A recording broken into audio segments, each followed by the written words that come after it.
ഇപ്പോൾ advocate K അനിൽകുമാറിനൊപ്പം telephone ലൈനിൽ ചേർക്കുകയാണ്. ശ്രീ അനിൽകുമാർ, ഇതാ കോൺഗ്രസിൽ നിന്ന് കേൾക്കുന്ന കഥകൾ നമ്മളെ വല്ലാതെ ഞെട്ടിപ്പിക്കുകയാണ്.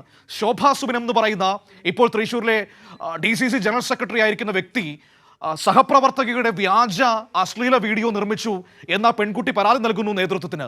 ഒരു നടപടിയും ഉണ്ടായില്ല എന്ന് മാത്രമല്ല, ആരോപണ വിധേയനായ വ്യക്തിക്ക് പ്രൊമോഷൻ അടക്കം നൽകുകയാണ് പാർട്ടിയിൽ. എന്താണ് സംഭവിച്ചുകൊണ്ടിരിക്കുന്നത് അവിടെ? അല്ല, കോൺഗ്രസ് പാർട്ടിയില് എന്താണ് ഇതിന്റെ ഉള്ളിൽ നടക്കുന്നതിനെ കുറിച്ച് കഴിഞ്ഞ ദിവസം ഈ വിവരങ്ങൾ പുറത്തു കൊണ്ടുവന്ന മാധ്യമപ്രവർത്തകയും സിനിമാ പ്രവർത്തകയുമായിട്ടുള്ള റിനി ആൻഡ് ജോർജ് വ്യക്തമാക്കിയത് ഒന്നുകൂടെ ഓർക്കാം. കോൺഗ്രസ് പാർട്ടിയിലെ നേതാക്കളുടെ ഭാര്യമാർ, പെൺമക്കൾ, ഇവരെയാണ് ഇപ്പോൾ ആരോപണ വിധേയനും സസ്പെൻഷനിലുള്ള MLA ദുരുപയോഗിച്ചത്. ഏതെങ്കിലും ഒരു കോൺഗ്രസ് നേതാവിന് അത്തരം ഒരു പ്രസ്താവനയോട് നിഷേധം ഉണ്ടായിരുന്നു? ആരെക്കുറിച്ചാണ് അങ്ങനെ പറഞ്ഞതെന്ന് ചോദ്യമുണ്ടായിരുന്നു. കോൺഗ്രസുകാർ അത് അംഗീകരിക്കുകയാണ് ചെയ്തത്.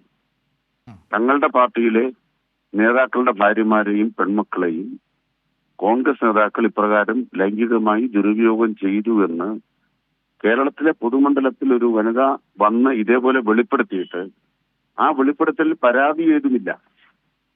2, ഇപ്രകാരം ഒരു കാര്യം തന്റെ നേരെ പ്രകടിപ്പിക്കാൻ കടന്നു വന്ന വ്യക്തിയോട് ഇത് തെറ്റാണ്, താങ്കളൊരു പൊതുപ്രവർത്തകനല്ലേ എന്ന് ചോദിച്ചപ്പോ KC വേണുഗോപാലിന്റെ ചിത്രം എടുത്തുയർത്തി സോളാർ കേസിൽ ഇവര് പെട്ടുപോയിട്ടും എന്തായി അവസ്ഥ? അവര് പുറത്തു വന്ന കണ്ടില്ലേ? അവർക്ക് പ്രൊമോഷൻ കിട്ടിയത് കണ്ടില്ലേ? ഇത് കോൺഗ്രസിൽ സ്വാഭാവികമാണ്. ഇങ്ങനൊരു മറുപടി തനിക്ക് കിട്ടിയെന്ന് ആ മാധ്യമപ്രവർത്തകയായ റിനി ആൻഡ് ജോർജ് വെളിപ്പെടുത്തിയത് ഏതെങ്കിലും ഒരു കോൺഗ്രസ് നേതാവ് നിഷേധിക്കുന്നത് നമ്മൾ കേട്ടോ? ഇത് കോൺഗ്രസിലെ ഒരു ജീർണ സംസ്കാരമായിരിക്കുന്നു. ഇത് ചോദ്യം ചെയ്യാൻ ധൈര്യമുള്ള ഒരൊറ്റയാൾ പോലും കോൺഗ്രസിലില്ല. ഈ പച്ചയായ യാഥാർത്ഥ്യമാണ് നമ്മുടെ മുമ്പിൽ ഈ വസ്തുതകൾ പുറത്തു കൊണ്ടുവന്നിരിക്കുന്നത്. 9.5 കൊല്ലമായി പ്രതിപക്ഷത്തിരിക്കുന്ന ഒരു സംവിധാനം 10 കൊല്ലം മുമ്പ് അധികാരത്തിലിരുന്ന കാലത്ത് മതിച്ച് പുഴുത്ത സോളാർ കാലത്തേക്ക് ആ പ്രസ്ഥാനത്തെ ഇന്നും നിലനിർത്തിയിരിക്കുന്നു. അല്ലെങ്കിൽ അതിനേക്കാൾ കെട്ട കാലത്തേക്ക് ആ പ്രസ്ഥാനം അതിന്റെ ഉള്ളിലെ സംഘടനയും ജീർണമായിരിക്കുന്നു. അതിനെ പിന്തുണയ്ക്കുന്ന ഒരു വഴിയിലിറങ്ങി വെല്ലുവിളിക്കുകയാണ്. അങ്ങനെ വെല്ലുവിളിക്കുന്നത് വീരസ്യമാണ്. ഇതുപോലെ സ്ത്രീകളോട് തെറ്റായി പെരുമാറിയ അത് വളരെ പ്രധാനപ്പെട്ട കാര്യമാണ്. ഇപ്പോൾ ഈ ഷാഫി പറമ്പിലിനെതിരെ പ്രതിഷേധം വന്നപ്പോൾ ചില നിഷ്കളങ്കരൊക്കെ ചോദിക്കുന്നുണ്ടായിരുന്നല്ലോ, മാങ്കൂട്ടത്തിനെതിരെ ഒരു പ്രശ്നം വന്നപ്പോൾ എന്തിനാണ് ഷാഫിക്കെതിരെ പ്രതിഷേധിക്കുന്നതെന്നത്? ഈ വിഷയത്തിലുമുണ്ടെന്ന് അതിന്റെ ഉത്തരം.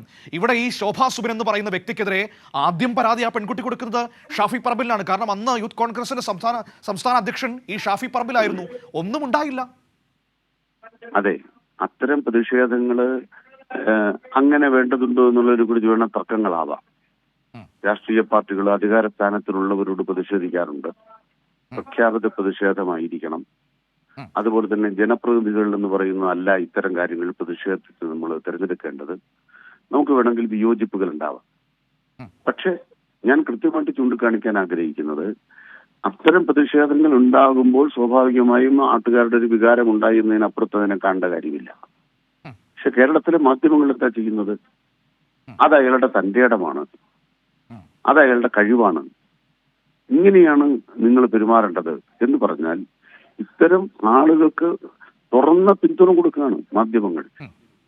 അതിന്റെ പിൻബലത്തിലാണ് ഈ പറയുന്ന പ്രവർത്തനങ്ങൾ ഇവരെല്ലാം ചെയ്തുകൊണ്ടിരിക്കുന്നത്. അതുകൊണ്ട് വളരെ ഗുരുതരമാണ് കോൺഗ്രസ് നേരിടുന്ന പ്രശ്നം.